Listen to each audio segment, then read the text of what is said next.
आहे की डॉक्टर श्रीकांत शिंदे हे शिवसेनेचे नेते आहेत. ते माझे चांगले मित्र आहेत. योगायोगाने लोकसभेमध्ये त्यांच्यासोबत 5 वर्ष काम करण्याची एकत्रितपणानं आम्ही काम केलेलं आहे. त्याच्यामुळे काही मित्रत्वाचे संबंध कोणाचे असतात. माझी आणि त्यांची मुंबईत भेट झाली आणि ते नांदेड जिल्ह्याच्या दौऱ्यावर येत आहेत. हे कळल्यावर मी त्यांना विनंती केली की आपण माझ्याकडे चहाला आलं पाहिजे, तेव्हा त्यांनी होकार दिला. परंतु दिवसभराचा त्यांचा जो काही कार्यक्रम होता, त्यांच्या व्यस्त कार्यक्रमामुळं त्यांना त्यांचे कार्यक्रम संपवायला साधारणतः 11:30-12 वाजले आणि त्यांचा मला फोन आला की मी उद्या सकाळी तुमच्याकडे येतो. कारण दुसऱ्या दिवशी सकाळी माझ्याकडे काही घरगुती कार्यक्रम बाहेरगावी असल्यामुळं मी त्यांना सांगितलं की मी सकाळी लवकर जाणार आहे, त्याच्यामुळे आपली भेट होणार नाही आणि आपण वेळ म्हणा असेल तुम्हाला तर मी आता हॉटेललाच येऊन भेटतो. त्याच्यामुळं शेवटी आपल्या शहरात आपल्या जिल्ह्यात एखाद्या पक्षाचा नेता येतो तर मी त्यांना जाऊन भेटून त्यांचं स्वागत केलं. या चर्चेमध्ये काही विधान परिषद निवडणुकीच्या एक घ्या, दोन पक्षाचे वेगवेगळे कार्यकर्ते नेते एकत्र भेटले की काहीतरी चर्चा होणारच ना. त्याच्यामुळे जिल्हा परिषद मध्ये कसं राहील, भविष्यात कसं राहील, विधान परिषद कशी होईल, या चर्चा जनरल होणार. त्याच्यामध्ये वेगळं काहीच नाही. मीच नाही, आणखी माझ्या ठिकाणी कोणी गेलो तसं समजा माझ्याकडे कोणी आलं भेटायला, मी तेच विचारणार. त्याच्यामुळं अशा चर्चा झालेल्या आहेत. महानगरपालिकेमध्ये तुम्ही दोघेही नेते युतीचे आहात, युतीचेच नेते आहात. जागा भाजपला सुटायची चर्चा पण आहे. तुम्ही पण म्हणता की युतीचा फॉर्म्युला आम्हाला मान्य आहे, पण कालची भेट आणि लोकशाही आणि नांदेडमधली हुकुमशाही असा जास्त जोर दिला गेला. नेमकं काय म्हणायचं? याचा अर्थ कोण काय काढते. मी त्या दिवशी असं म्हणालो की प्रत्येकाला लोकशाही पद्धतीनं चालायचं आहे,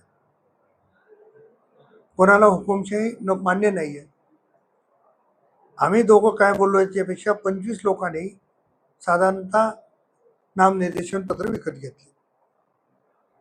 आता 25 लोकांनी काय घेतले, लोकशाही आहे ना, मग त्यांना घेऊ नका म्हणता येईल का? आपण जर त्यांना घेऊ दिलं नाही, त्यांचे जबरदस्ती विड्रॉल केलं तर हुकुमशाही झाली. लोकांना ते मान्य होत नाही. कोण निवडणुकीत राहावं, कोण राहू नये, हा त्यांचा विषय आहे. आणि मी हे पण सांगितलं की निवडणूक अटळ आहे. नांदेडमध्ये निवडणूक अटळ आहे. ते कोण उभे राहील, कोण राहणार नाही हे मला, मी युतीचा धर्म पाळेल.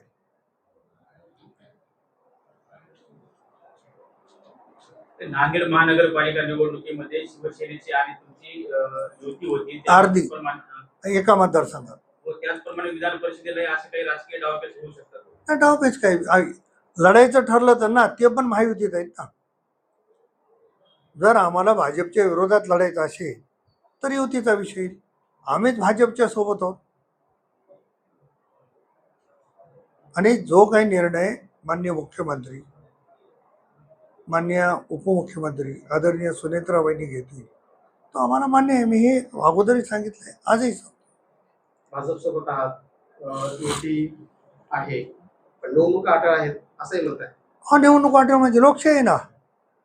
कारण उद्धव ठाकरेंची शिवसेना आहे, शरद पवारांची राष्ट्रवादी आहे, काँग्रेस आहे. काँग्रेसचा जवळपास 92+ काँग्रेसचे सदस्य आहेत. वंचित बहुजन आघाडीने त्यांना पाठिंबा दिला आहे, त्यांचे 6 आहेत. म्हणजे 100च्या घरामध्ये काँग्रेस आहे. त्याच्यामुळं निवडणूक लढविण्यात त्याच्यामध्ये आणि ते लढवतीलच. कारण काल आपण बघितलं की महाविकास आघाडीने जाहीर केलं आम्ही 17ही जागा लढणार. आता कोण किती लढायचे त्यांचा विषय. जसं महायुती लढणार आहे तसं आघाडी पण लढणार आहे. त्याच्यामुळे निवडणूक अटळच आहे ना. मी म्हणल्यामुळे त्याला वजन काही वेगळं प्राप्त व्हायची गरज नाही. जिल्ह्यामध्ये नंबर 2चा पक्ष तुमचा आहे, त्यामुळे प्रताप पाटील चिखलीकर यांची नेमकी भूमिका काय आहे? माझी भूमिका पक्षाच्या सोबत आहे, पण सदस्यांना ज्या काही आजपर्यंत सवयी लावल्या, ज्याने कोणी निवडणुका जिंकायसाठी, ते सदस्य लोकशाही पद्धतीनं करतील मतदान. तुम्ही तुमची भूमिका महायुती सोबत राहण्याची आहे, पण प्रवीण पाटील चिखलीकर आणि परिणिताताई देवरे यांची भूमिका काय? प्रवीणनी फॉर्म घेतल्याचं मला मीडियाच्या मार्फतच कळालं.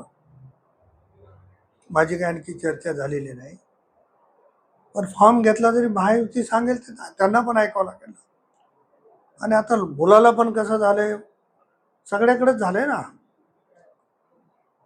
जे ऐकलं तर माझं ऐकून आहे, चांगलं झालं तर, नाही ऐकलं तर तो माझं ऐकत नाही, सवय झाली राजकारणात. मुलांनी जर बापाचं नाही ऐकलं तर पुढापुढीचं नाही नाही, असं काहीच नाही ना, बापाचं पोराने ऐकलंच पाहिजे.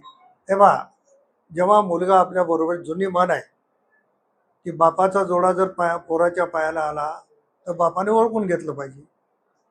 तसं माझा मुलगा माझ्या शब्दाच्या बाहेर जाणार नाही. पण ही काय सांगता येते. अपक्ष अनेक उमेदवार निवडून आले, पण लोहा विधानसभा मतदारसंघात ते अपक्ष उमेदवार एक ब्रँडच ठरले महाराष्ट्रामध्ये. तर विधान परिषदेमध्ये कोण? जर लोहा विधानसभेचे प्रताप पाटील चिखलीकर अपक्षाचे ब्रँडच ठरले त्याकडे, आणि अपक्ष काय करू शकतात हे अख्ख्या महाराष्ट्राला माहीत झालं. तसं या विधान परिषदेमध्ये अपक्ष नावाने काय ब्रँड निर्माण होईल? मी आज काय सांगणार आहे. आता घोडा मैदान जवळ आहे. प्रत्येक निवडणुकीमध्ये प्रवीण पाटील चिखलीकर यांनीच काय ऐकावं प्रत्येक मागात प्रत्येक वेळा मी कुठं म्हणालो, एखाद्या वेळेस त्यांची भूमिका नव्हती. नाही त्यांची भूमिका काय तीच मी ऐकली नाही ना. त्यांची भूमिका ऐकल्यावर मी ठरवेल किंवा त्यांनी काय, त्यांचं काय मत आहे ते. आणि त्यांना पण सवय झाली ना, मी जेवढे पक्ष बदलले तसं त्यांनाही पक्ष बदलायची सवय लागलीच ऑटोमॅटिक. माझ्यासोबत राहणारे सगळे आपण बघितलं की कंधार नगरपालिका असेल, लोहा नगरपालिका असेल, जिल्हा परिषद असतील, कधी आपण कोणत्या चिन्हावर लढवल्या, कधी कोणत्या चिन्हावर लढवल्या, कधी कोणत्या चिन्हावर लढवल्या, लोकांनाही माहीत झालंय. त्यामुळे तो काही विषय. आशाताई शिंदे हे ज्यावेळेस उमेदवार होते तेव्हा श्यामसुंदर शिंदे उमेदवार होते त्यावेळेस प्रवीण पाटील चिखलीकर यांनी सगळे सूत्र हातात घेऊन त्यांनी प्रचार यंत्रणा राबवली होती. त्या प्रचार यंत्रणेमध्ये तुम्ही नव्हता. तसाच प्रकार प्रवीण पाटील चिखलीकर यांच्यासोबत होता. थांबा आता थोडे दिवस काय काय निवडणूक अटळ आहे. नाही, मला जे वाटते किंवा महाविकास आघाडीने जाहीर केलंय की आम्ही जागा लढणार, याचा अर्थ काय? महायुती म्हणते आम्ही जागा लढणार, विकास आघाडी म्हणते म्हणजे निवडणूक होणारच ना. मी सांगायची त्याला वेगळं, माझ्या काय, मी काय भविष्यवाणी थोडंच सांगाल. तसं झालं तर एक वडील म्हणून तुमची काय भूमिका? तसं समजा झालं तर वडील मला पक्षाच्या सोबत राहावं लागेल ना. मी आज राष्ट्रवादीच्या चिन्हावर आहे. युती धर्म असाच होता ना लोहा विधानसभा, तसाच युती धर्म राहील. 2019ला ज्याप्रमाणे तुम्ही युती धर्म पाळला त्याचप्रमाणे या निवडणुकीत हवा आपण हे आता युतीमध्ये आहे, युतीचा धर्म पाळावा लागेल.